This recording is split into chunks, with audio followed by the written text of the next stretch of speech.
Mais quelle longévité, le Portugal de Cristiano Ronaldo est en finale de Ligue des Nations. Le match avait commencé de manière tellement merdique. La première mi-temps, je me suis fait chier, mais à mort. Dès là, je me suis rendu compte que ouais, les Kylian Mbappé, Lamine Yamal, tout ça là, ça me manque. À qu'à voir la gueule de la composition de départ. L'entraîneur du Portugal, je sais pas s'il était dopé avant de faire la compo, mais regardez-moi ça. Comment tu peux mettre Neves en tant que latéral droit, le meilleur milieu portugais au monde actuellement? Lui et Vitinha, bien évidemment. Et Vitinha lui-même n'était pas titulaire. Il a préféré mettre Ruben Dias que Vitinha. C'est normal qu'au milieu, vous vous fassiez bouffer. En deuxième mi-temps, il fait les changements qu'il y a à faire. Il fait rentrer Vitinha, le jeune Conceição de la Juve. Et ça a suffi pour changer le match. Le gars, il est rentré crochet du gauche. Il conduit jusqu'à 20 mètres des cages. Il a enroulé à la Lamine Yamal et c'est rentré. Et même pas quelques minutes après, Cristiano Ronaldo sur une magnifique passe de Nuno Mendes, il te met le but dedans. Dites-vous que là, tout a changé avec quelques changements. Et je pense que s'ils avaient commencé le match avec les mêmes joueurs qui sont rentrés en deuxième mi-temps là, ils auraient mené depuis longtemps. Parce que l'Allemagne, ils font pas peur. Il n'y a qu'à voir la composition. Ils font pas peur. Il n'y a pas de grands joueurs là-bas. Il n'y a que des Florian Wirtz, les Sané en 2025.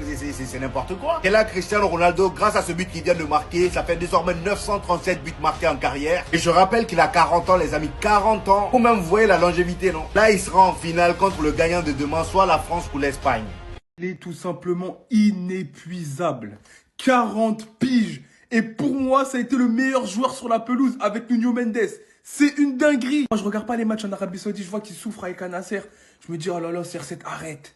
Arrête, mais en fait, t'arrêtes pas. Va juste dans un autre club. Parce que ce que j'ai vu aujourd'hui, alors oui, il a plus la même explosivité. Alors oui, il a plus la même rapidité. Mais sa capacité à être toujours présent au bon moment, au bon endroit. Et sa détente en font toujours un attaquant redoutable pour les défenses. Cette passe de Nuno Mendes, on a tous cru qu'il était hors jeu. Mais la science du placement de Cristiano Ronaldo, elle dépasse beaucoup de choses. Il est toujours derrière le ballon jusqu'à la passe de Nuno Mendes et le but de CR7 qui donne la victoire au Portugal. Conceição, il met un vrai coup de patte. J'ai beaucoup aimé son entrée. Il est rentré, il a égalisé, il a fait parler son football. Et voilà, c'est ce qu'on te demande. Parlons un peu justement de Nuno Mendes. Pour moi, le deuxième joueur qui a été incroyable dans cette rencontre. Le mec, il vient de finir une finale de Ligue des Champions. Il continue à avoir un cardio illimité. C'est pas possible d'être fort comme Nuno Mendes. Honnêtement, je pense que là, on est tous d'accord pour dire que c'est le meilleur latéral gauche du monde en ce moment. Et il n'y a absolument aucun conteste là-dessus. Quel joueur. Du côté allemand, beaucoup trop d'absents. On a joué sur un faux rythme.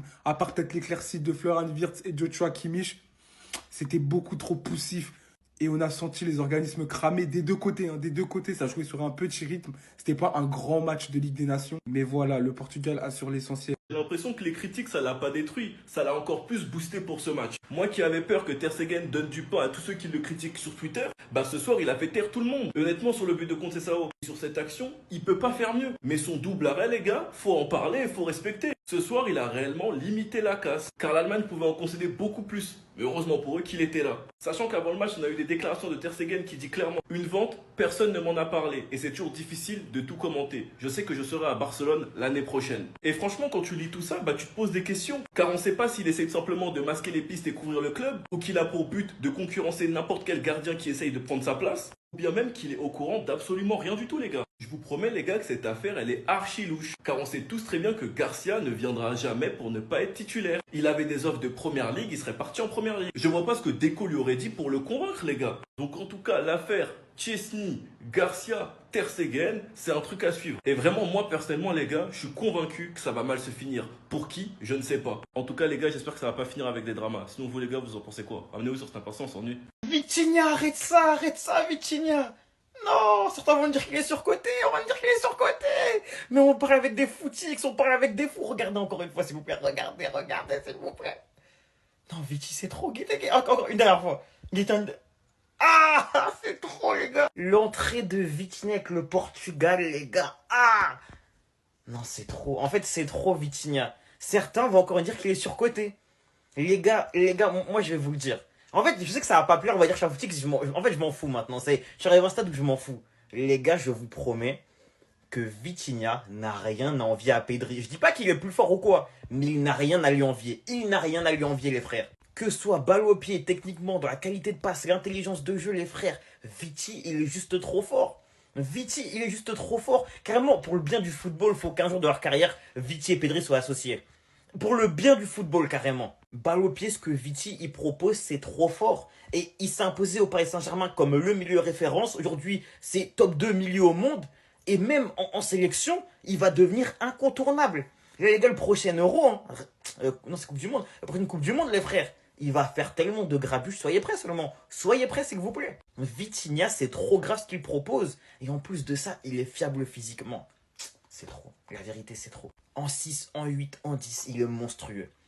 En fait, Vitinha, c'est trop grave. C'est vraiment trop grave. C'est vraiment trop grave. Martinez out en fait. Belle victoire du Portugal. Mais je suis désolé. Je suis désolé. Avec l'effectif qu'il a, le jeu qu'il propose, les compositions qu'il propose. Oh mon Dieu. João Neves, défenseur droit. Vitinha sur le banc. Vous allez me dire c'est pour le laisser se reposer. Mais il a fait jouer João Neves et Nuno Mendes. Derrière, il met Trincao titulaire. Moi, je l'aime bien. Il est bon au Sporting. Mais en sélection, c'est pas ça. Bernardo Silva dans un double pivot. Vas-y, Pedro Neto. Fallait sortir plus tôt, frère. Moi, je suis désolé. Ce petit, il a tout. Il a tout pour être titulaire. À chaque fois qu'il joue, il se donne à 1000%. Alors, je veux bien quand il rentre, il dynamite toujours les matchs. À la 70e, les défenseurs sont un peu fatigués. Il rentre, il éteint. C'est ce qu'il a fait aujourd'hui quand il est rentré. Mais regardez tout le beau monde qu'il y a sur le banc. Il y avait Diogo Dalot. Il a préféré mettre João Neves. Il y avait Semedo. Il a préféré mettre João Neves. Il y avait Palhinha.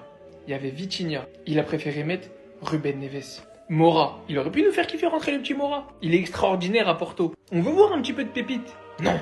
Moi, j'en ai marre. Cette équipe du Portugal sur le papier, elle me fait baver tous les ans. Et tous les ans, c'est la même chose. On a enlevé un sélectionneur qui proposait rien du tout pour en mettre un autre qui fait n'importe quoi. Donnez cette sélection à Mourinho. Donnez cette sélection à un vrai coach avec du caractère. Et le Portugal deviendra une sélection crainte. Pour de vrai. Comme elle le mérite à la hauteur de ses joueurs. Premier degré, j'ai vu Vitinha rentrer, je savais qu'il allait faire du sale. J'ai vu cette action, j'ai crié. Non, j'ai crié en fait. En fait, ce joueur, il n'y a rien de plus dangereux que lui. Quand il est acculé, quand il est pressé, il est tellement fort dans les petits espaces. Double pressing, il est acculé sur le point de corner. En fait, il est dans le coin. Pour les boxeurs, ils vont comprendre. Il est dans le coin. Il met un râteau du pied gauche, crochet du pied droit. Et voilà comment ça finit. Les deux joueurs complètement dans le vent. Je crois que c'était Gosens et Wirtz. Il est tout seul comme ça et ça crée une occasion de but derrière. Vitinha, c'est un magicien, les gars. C'est un magicien. Sur une action, c'est un joueur qui est capable de te faire crier, de te faire lever de ton fauteuil. Son entrée, j'ai crié, les gars. J'ai crié, j'ai dit non, il est trop fort ce joueur. Et en plus, il est sous-coté selon moi. Parce qu'on ne parle pas assez de sa saison. On ne parle pas assez de son apport. Il est rentré, il a libéré les milieux. Voilà, les milieux du Portugal, ils respiraient mieux. Avec lui, tellement il a de l'activité, tellement il prend la lumière, tellement il ne se cache pas. C'est ça que j'aime bien, c'est ce milieu. Il ne se cache pas. Non, Vitinha, c'est un crack, les gars. C'est le crack qu'il pense être. Le Portugal qualifié en finale de Ligue des Nations, peu importe qui passe entre la France et l'Espagne, franchement, ce sera une finale de ouf. Malgré une très mauvaise première mi-temps du Portugal, heureusement qu'il était là. Et d'ailleurs, sur le seul but qu'il prend, il peut pas faire mieux en deuxième. Moi, personnellement, j'ai trouvé que l'arbitrage ce soir était très bizarre. Ce but aurait dû être annulé car il y avait clairement action de jeu. Et ce joueur qui bloque le défenseur. Et Conceição a fait une entrée de dingue. Sur le premier but, Ter Stegen peut absolument rien faire. Sur une action qu'il a allé chercher tout seul. L'éternel Cristiano qui vient nous mettre son 937e but. Sur ce but, j'ai du mal à croire qu'il n'y a pas hors-jeu. Nuno Mendes qui prouve encore une fois ce soir qu'il est le meilleur latéral du monde. Sans même vous parler du match de Neves, c'est un bijou ce joueur. Franchement, les gars, les Parisiens, ils ont de la chance. Tous leurs joueurs sont boostés sans même parler de l'entrée de Vitinha, les gars. Le Portugal bat enfin leur bête noire. Ils étaient sur 5 défaites d'affilée. Et personnellement, je trouve vraiment que Ter Stegen, ce soir, il a fait un bon match et qu'il a réellement limité la casse. Car l'Allemagne aurait pu en prendre beaucoup plus. Sans vraiment que l'ancien, il veut prouver. Mais bref, je ferai une vidéo sur ça. Le match que nous attendons le plus, c'est France-Espagne. J'ai qu'une hâte, c'est de voir les compos. Et vu la hype qu'il y a sur ce match, il a intérêt de pas nous décevoir. Enfin bref, sinon vous les gars, vous en pensez quoi? Ah, sur Snap, on s'ennuie. Donnez-lui le ballon d'or. Non, je rigole les gars, mais sérieusement, Cristiano Ronaldo, 40 ans, qui devient le meilleur buteur les gars de la Nation League à 40 ans. Est-ce que vous vous rendez compte de ces stats? Elle n'est pas fausse. 19 matchs, 14 buts. On parle d'un gars qui est finito. Apparemment pour la plupart des personnes. Est-ce que j'ai seulement besoin de parler? Regardez la photo. Regardez le gardien. Ter Stegen les gars, le meilleur gardien du Barça à ski. Donc là, t'es en train de me dire que Cristiano Ronaldo, on le ramène à Madrid, il éteint le Barça. Alors qu'on n'a pas réussi à les battre les gars lors de 4 classicos. Dites-vous son but les gars, c'était un tapin, il n'a pas été considéré comme hors-jeu. C'est pas mon souci, il est qualifié en finale les gars, la France on a juste à prouver demain en fait. Je veux la dernière danse les gars entre le Portugal et la France par rapport à l'Euro. T'as vu ou pas, comme ça se finit. Le Portugal n'avait pas gagné face à l'Allemagne les gars pendant 25 ans, est-ce que vous vous rendez compte? C'est un Ronaldo de 40 ans les gars, bon après on va pas négliger le travail de Vitinha, je sais même pas comment il a pu commencer sur le banc. C'est trop une singerie comment l'entraîneur les gars, c'est un ouf. Neves en latéral droit, des choix de carrière, t'as peur. On doit rien dire. Si j'ai bien compris, on doit rien dire. Parce qu'aujourd'hui, à son âge, c'est forcément normal de proposer ce qu'il propose. Encore avoir une telle détente à la hauteur de la transversale, pour vous rendre compte, ça c'est 1m95, Jonathan Tah. Pour vous rendre compte, quand c'est ça, on dirait qu'il est en train de regarder un avion. C'est forcément normal, ayant joué avec une équipe éclatée toute la saison, de venir en sélection à 40 ans, de faire gagner son équipe contre l'Allemagne, en plantant le but du 2-1. Signant par la même occasion son 937e but. Il va atteindre 1000 buts. Et beaucoup sont en train de banaliser ce qu'il est en train de faire. 1000 buts. L'impact de Conceição aussi, hein, en rentrant, qui a littéralement fait basculer tout le match. Surtout avec son premier but. Regardez juste l'effet qu'il a mis sur le ballon. Hein. Comment vous vous dites qu'il rentre à ce moment-là, le ballon? Et pourtant, d'une continuité avec le Paris Saint-Germain, Nuno Mendes, incroyable régalade, d'ailleurs, qui délivre cette passe d'à Ronaldo. Et heureusement que ça a fini par payer, on a failli assister à une dinguerie. L'arbitre qui vole en 4K le premier corner de Ronaldo. En 8K cette fois-ci, il vole encore une fois un deuxième corner.